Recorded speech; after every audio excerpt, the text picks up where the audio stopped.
Hi, Jayla. Okay, so I want to go over your GI map test results. This is so exciting because this gives us a ton of insight into what is going on in your gut and what we can do about it to get rid of all those symptoms you've been having. So we start here at the top. This is the pathogen section. So if you had these, you would know these cause a lot of symptoms, a lot of nauseous, stomach issues, might be some diarrhea, vomiting. I mean, major things that you would know something is going on. You do not have any of these. So that is great news. As we move down into the next page here, this is the Helicobacter pylori, also called H. pylori. So this is a type of bacteria that lives in your stomach. And it's super common. Most of the clients have some level of H. pylori in their gut or in their stomach. And most people don't even know. A lot of times it doesn't cause any symptoms. But when it overgrows or the gut environment is out of balance, it can start to become a problem. So, since it's in the stomach, there's that stomach acid, but H. pylori has the ability to survive by burrowing into the stomach lining. And it also produces an enzyme that kind of neutralizes the acid around it. Thereby, it's also decreasing your stomach acid. So over time, this can irritate the stomach lining and it can lead to symptoms like bloating, burping, reflux, nausea, loss of appetite, maybe a heavy or full feeling after meals, burning or discomfort in the upper stomach. Those are all symptoms when you have more of an overgrowth. So you may not be having any of those types of symptoms. But the reason it matters is because it affects more than just your stomach.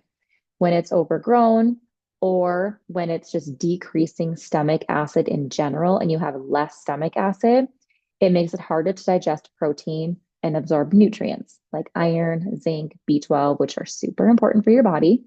And it can disrupt the microbiome because typically when stuff comes into your body, that stomach acid will like stop them. So it'll prevent things from getting into your body.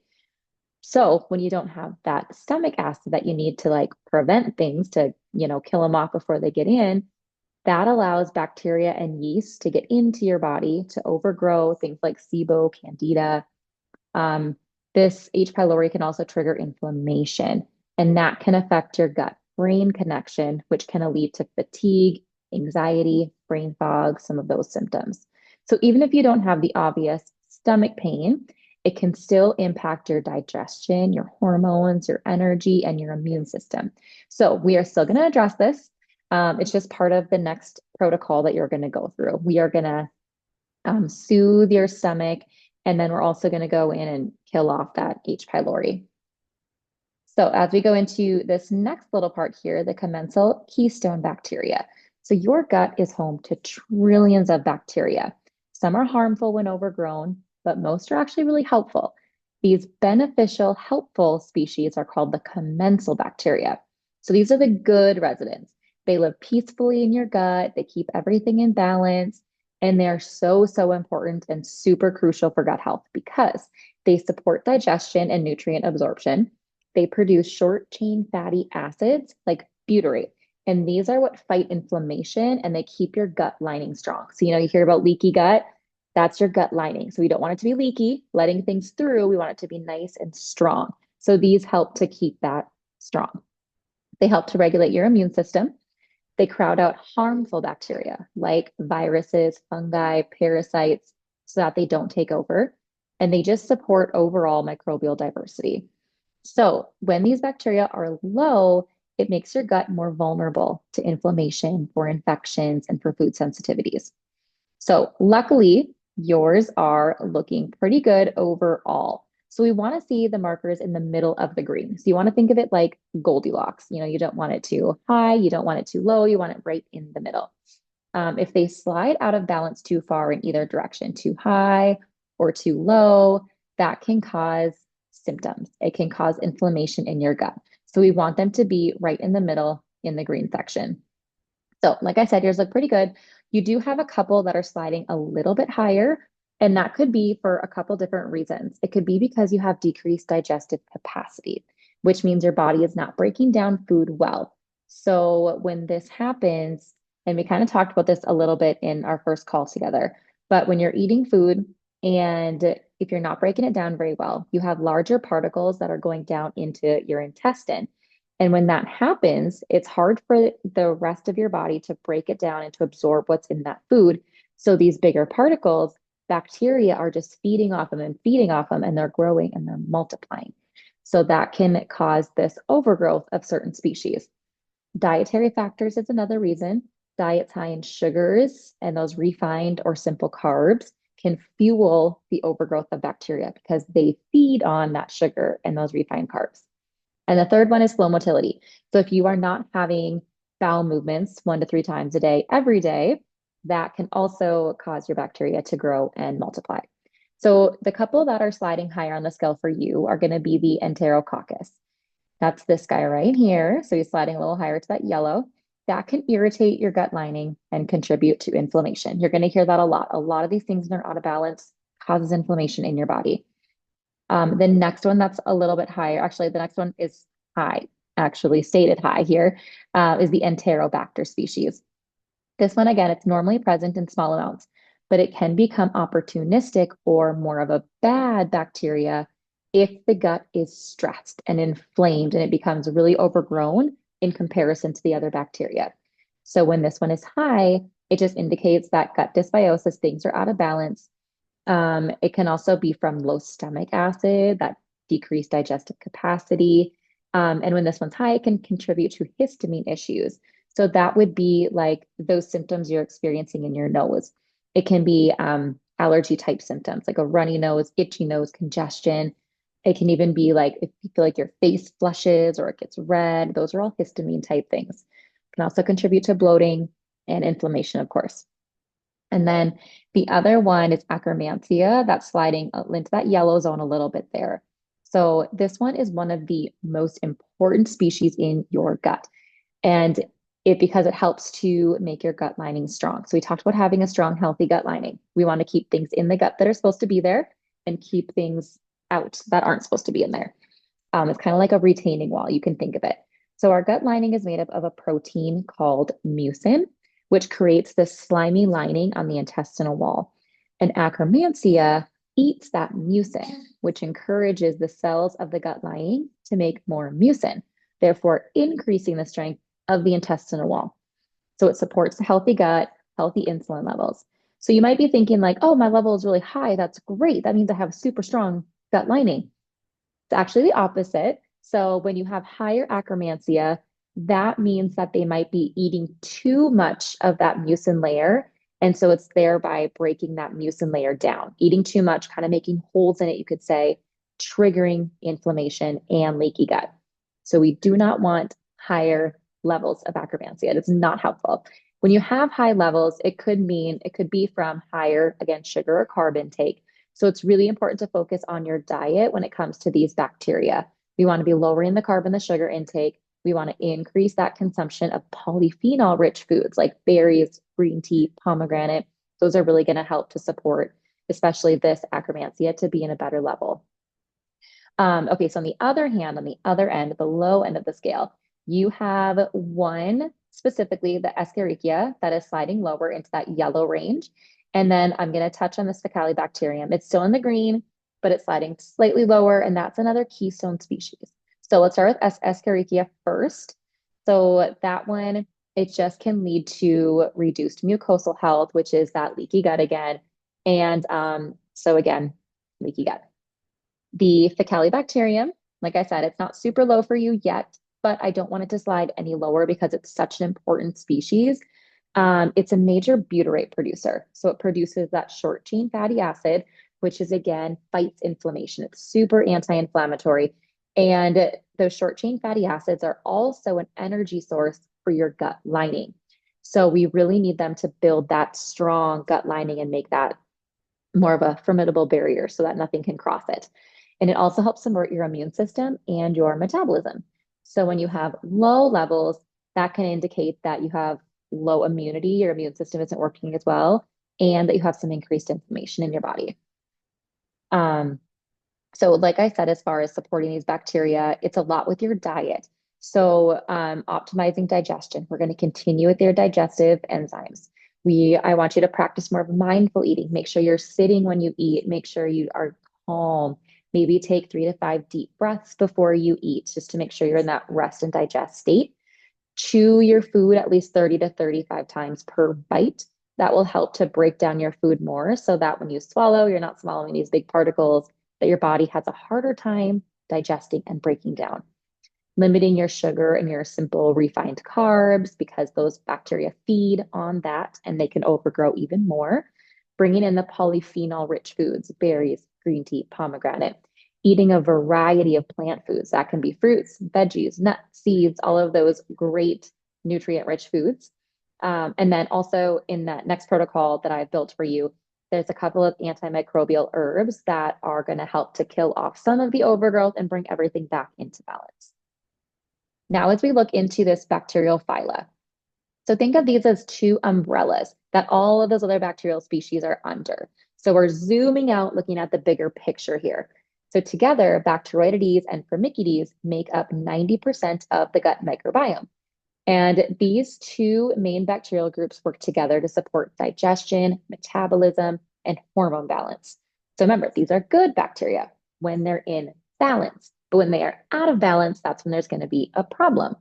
And as you can see on yours, you do have an imbalance here. You have a lot of Bacteroidetes actually high on the scale, and then your Firmicutes are sliding lower on the scale. So when your Bacteroidetes are high, that can indicate that you just have low dietary diversity or that you aren't taking in as much fiber as you should because fiber feeds these bacteria. So we really want to make sure that you have fiber in your diet. And some Bacteroidetes species thrive on low fiber diets. So we want to make sure that we are giving our bacteria enough fiber so that they can all grow. It can also indicate inflammation or stress on the microbiome.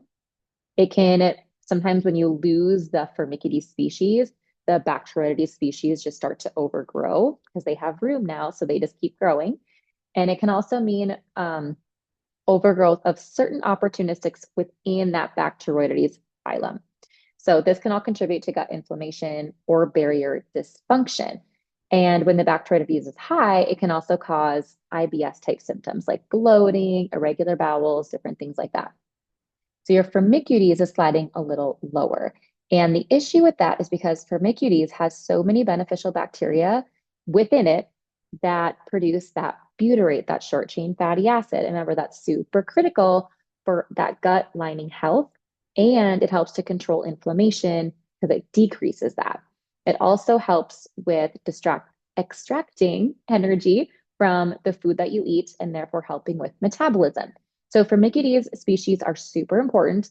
And when that number is low, when that level is low, it can indicate that poor butyrate production, low microbial diversity, and gut inflammation. So we want to increase this Firmicutes species. And then when we talk about this ratio here, so yours is a little lower. I would like it to be more in the middle where these two are more balanced out. Because ideally, we want them to be in a nice balance, about the same of both species. So when the Bacteroidetes are high and the Firmicutes are low, again, it's that reduced short chain fatty acid production, weakened gut barrier integrity because there's less nourishment for those colon cells. So that can lead to more of that leaky gut again. Low microbial resilience, meaning that your gut may struggle to bounce back. So if you are given an antibiotic, or if you have a ton of stress, or if you have a lot of inflammation, something that's, trying to wreak havoc on your gut, you won't have the resilience to bounce back as quickly as if you were to have more of these Firmicutes bacteria in your gut. And when this ratio is off and you have kind of lower Firmicutes, higher Bacteroidetes, it could just be from lower fiber intake. Maybe you've been, a little bit restrictive with your eating. You're only eating certain things and you're not being as diverse. Or it can just be from previous antibiotic use, which antibiotics are like a bomb for your gut. They kill everything. So they don't just focus in on the one thing that's overgrown, they kill it all. The problem with that is when they kill it all, now you have a clean slate. Anything can grow. So it could be parasites, yeast, worms, it could be opportunistic bacteria. It's not always the good guys that grow back. It could be a lot of those bad guys too. So antibiotics they're not a great, they're wonderful. They're necessary for certain reasons, but don't overtake them because it can destroy your gut. And if you do have to take them, there's a certain way, certain things you can do to support that. So we can talk about that if antibiotics, if that's something that you have to do regularly or routinely or in the future, we can discuss how to take them. Um, so now we're going to move on to these opportunistic overgrowth microbes that I kind of mentioned before. So your gut naturally contains a variety of bacteria. Some are beneficial, some are neutral, and some cause problems when they overgrow. So opportunistic bacteria are those that are normally present in small amounts, but they can become harmful when they are present at higher levels and they start to crowd out all the good bacteria. They can cause digestive symptoms, contribute to inflammation, leaky gut. They can cause skin symptoms, some of those histamine related issues. They can cause a lot of problems. Under normal conditions, these microbes stay controlled by your good bacteria and a healthy immune system. But when there's stress, poor diet, inflammation, antibiotic use, low stomach acid, weakened immune system, infections, or loss of beneficial bacteria, these can multiply, overgrow, and disrupt that gut balance. So I know that was kind of a mouthful there, but we're going to talk about the few that are high or just a little bit elevated here. So this Bacillus species, this one right here, so it's elevated, but it's not above that reference range yet. So it's not considered high. And this one on its own is not problematic. However, higher levels may indicate, again, imbalances in the gut. It can be from that digestive dysfunction, constipation. It can even lead to SIBO or small intestinal bacterial overgrowth. Um, this next one, Staphylococcus, and they're both these species here, and aureus. So they're very similar. Overgrowth, again, comes from that decreased digestive capacity, inflammation. So symptoms for these two are going to be loose stool and diarrhea. You may or may not have that. It also affects the skin, though. So this one's a big one for your skin: acne, eczema, rashes, anything along those lines. And it also produces toxins that lead to cellular damage. And then the next one that's also high for you is a streptococcus. So this one is so common in clients. This one comes back positive like 99% of the time. Very prevalent. A lot of times this one kind of hang out behind the scenes. And then if something goes off, like if there's a lot of imbalance or stress or an infection, that's when this one sneaks in and it starts to cause problems. It's actually part of the herpes simplex family too, just like cold sores and pedigo. So if you notice any of those, it can also cause those. Um, so high levels here, big cause of skin issues. Again, kind of like those cold sores, acne, eczema, rashes, any of that, huge cause of that. And it can also cause loose stools and bloating. And then as we move down here, again, this is just normal. These are going to be present in smaller amounts. As we move into this inflammatory and autoimmune related bacteria, um, so these are more significant opportunists when it comes to inflammation. So we want to see these below detectable limits. And you do have the Citrobacter here that is elevated, but it hasn't gotten above that reference range yet.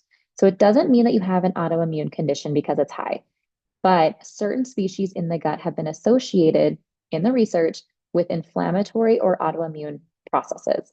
So while they don't directly cause the autoimmune disease, their overgrowth can contribute to immune dysregulation, gut inflammation, and leaky gut.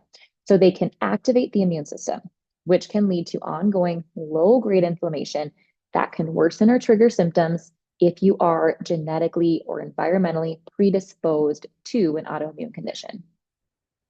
So with the Citrobacter being higher, this again, just with the imbalanced microbiome, there's a lot of inflammation going on. Symptoms of this one can be like gas, bloating, irregular stools, fatigue, or brain fog. And that's a lot because of the inflammation going on. Histamine related symptoms, which you've talked about with that kind of congestion, it can also cause itchy skin, flushing, leaky gut, and then exacerbation of autoimmune or inflammatory symptoms. And also with both Citrobacter and that Enterobacter down here, they both can produce toxins. So it's called LPS, lipopolysaccharides, and they irritate the gut lining and they trigger your immune system, which can worsen systemic inflammation. So we really want to get rid of these guys, knock them out to decrease that inflammation in your body. Okay, and then as we move down to fungi and yeast, you do not have any of those. The one thing I want to mention with that though is it's very hard to get a yeast overgrowth to show up on the GI Mac test. And we've talked about some of your symptoms could be correlated with a yeast overgrowth. So just because it's not showing up on this test, it doesn't mean you don't have it because this one is hard to get a reading for yeast. So we're gonna I'll give you my recommendation at the end. But my thought is we'll go through the next protocol, see how you're doing. But if you still have some of those yeast-like symptoms, it would be recommended to go through a yeast protocol after that to get rid of the yeast that's in your body. Because remember, those symptoms are like excessive bloating, skin breakouts, constipation, fatigue, muscle weakness, joint pain, that scalp buildup and dandruff, brain fog, vaginal yeast infections, eczema, athlete's foot. All of those are more of those fungi yeast symptoms. So we're going to keep monitoring that and see if they go away by getting rid of the other imbalances going on. And if they don't, we can talk about doing a yeast protocol. Your viruses, you don't have any of those. You don't have any parasites. So that's all wonderful. Again, parasites are another one that's hard to get to show up because they hide in your body. So typically on a second GI map test, if you decide to do another one, a parasite may show up. That's what happens for most people because once we get into your gut and we start working on things, we kind of start stirring everything up, parasites will become more able to be seen. Now let's move into your intestinal health markers. This is a really fun section. So the steatocrit is the first one here in this digestion section. And this measures how well that you are digesting and absorbing fat. We want to see it below detectable limits, meaning there is no fat in your stool. So that looks great. The next one is this elastase 1. This is an enzyme secreted by the pancreas. So it gives us an idea of how well your pancreas is doing and how well those enzymes are doing. We want it to be over 500. Yours is sitting at 296, which is lower than I would like it to be. And that's why you are on digestive enzymes. So we're going to continue with those to support your enzyme production. GI markers is the next little section here. Yours are both looking good. I'm just going to give you a brief overview of what they are, though. So the beta glucuronidase, that is an enzyme that affects how your body handles hormones and toxins. So if your levels were high, that just means there's more estrogen and toxins circulating in your body because your body isn't able to remove them. But your levels look good. The occult blood, that is if there is any blood in your stool. So you don't have any of that, which is also great. And now we're going to go down into your immune response here. So your secretory IgA, ideally I want it to be 1,000 to 1,500. Yours is sitting at 611, so it's lower than I'd like it to be. So this secretory IgA is part of your gut mucosal system. So all the mucous membranes in your body, think of your GI lining, your vaginal canal, your mouth, all of that, they have their own immune system. It acts as a barrier before things can enter your body and get into the bloodstream. So the secretory IgA is part of the immune system in the gut. So you want to think of it as a retaining wall. We want to keep it strong and we want to keep things out. So your level sliding lower on the scale, meaning the integrity and the health of the lining of the gut is weakened. So there is a war going on in your gut, in your body that you are not winning. You've been fighting for a long time, and now your body is like, okay, I'm getting tired. They're kind of giving up a little bit, which means you're more vulnerable for microbes and infections to get into your body that you don't want. The other part of that too is if your gut is leaky, that lining is leaky, it's a slow leak of resources. So that means your body's working extra hard to fight all these things that your body isn't able to keep out anymore. And your body is also trying to manage everything else going on in your body right now with the imbalances and the overgrowths. So it's a lot for your body to manage and to do. So we need to build that gut lining back up to where it's supposed to be. This next one is anti-gliadin, IgA. That is a marker of gluten sensitivity. So I want to see this marker below 70. And I know you're still in the green, and on this test, it still looks good. But here's the crazy part is over time, this number right here, this reference range has gone up and up and up because people are eating more gluten in their diet. So this number, as people are testing, their numbers keep coming back higher. And so they're trying to adjust for what's become more normal, which is frustrating because it's not typically it's common, but it's not what we want to see. It's not optimal. So optimally, I want that number to be below 70. And this just means that when it's higher, there's an elevated immune response to gluten. So every time you eat gluten, you activate your immune system because your immune system is trying to protect you. But also, it's not only gluten. You could be getting a reaction from grains, A1 casein in dairy, or glyphosate, which is gets sprayed on like a pesticide that gets sprayed on food. Um, so yours isn't too bad, but we are still gonna keep the gluten out while we go through the protocols for you. This next one, the eosinophil activation protein, that one looks good. That's a marker of inflammation. So these proteins are actually released by eosinophils, which is a type of immune system or immune cell involved in allergic and inflammatory responses. So when these proteins show up, when that number is higher, it just indicates that the immune system is activated in the gut. Um, okay, and then this last marker here is a marker of inflammation, this calprotectin. So this is the most studied marker of GI inflammation, and your level is 0, which is amazing. I don't think I've seen a 0 yet. It tells me that excessive inflammation is not detected in your gut. However, because of the imbalances that you have going on in your gut, this number most likely, if you didn't do anything, would start to increase because when your gut is out of balance, it causes inflammation. But right now it's a 0, so I love that. And then these are just the H. pylori antibiotic resistant genes. So these are just typical antibiotics. And if you had a result of being positive, that just means your body would not respond to that antibiotic. But yours are all negative, so you don't have to worry about that. So that is your test in a nutshell. Um, Let me know if you have any questions. We can cover them in your call on the 20th. But I just wanted to briefly go over, I'm going to share a different screen with you to go over the protocol. Okay, this is just a very vague protocol, but I wanted you to have an idea of what we're going to be doing. So currently you are in this digestive reset phase, and this one is just helping you to digest your food better and help you to feel less bloated, no indigestion, to really get your bowel movements regular, happening 1 to 3 times a day, improve your energy, your mood, all of that. So this is the main part though. Once your bowel movements are consistent and 1 to 3 times a day, that's when we move on to this phase. So we're going to kill off that H. pylori and your overgrown bacteria. This is going to take 8 weeks. And this one, we add a couple of supplements on that are going to kill off that overgrown bacteria while also supporting your gut lining. And this is just how you should be feeling. I'm going to send you this so you can read through it. But this is how you should be feeling as we go through the weeks, how your symptoms should be improving over that time. At the end of the 8 weeks, we're going to reassess your symptoms, and then we're going to support your gut healing, your gut lining support, rebuilding that for 2 to 4 weeks. We need to give your body a little break. And then we're going to see how your yeast symptoms are.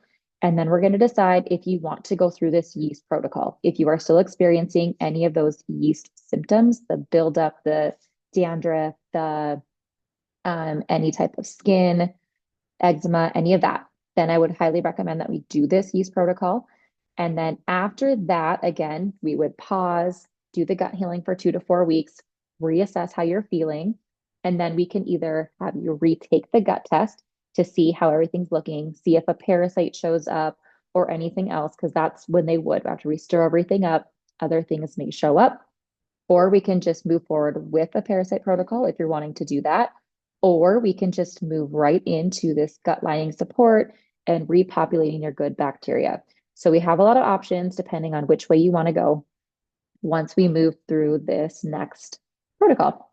So I am going to be sending this to you and this recording so you can review it and come up with any questions that you might have. And then I'm also going to send you on Fullscript your supplements for the next phase of the protocol so that you can purchase those and we can be ready to jump into this after our next call.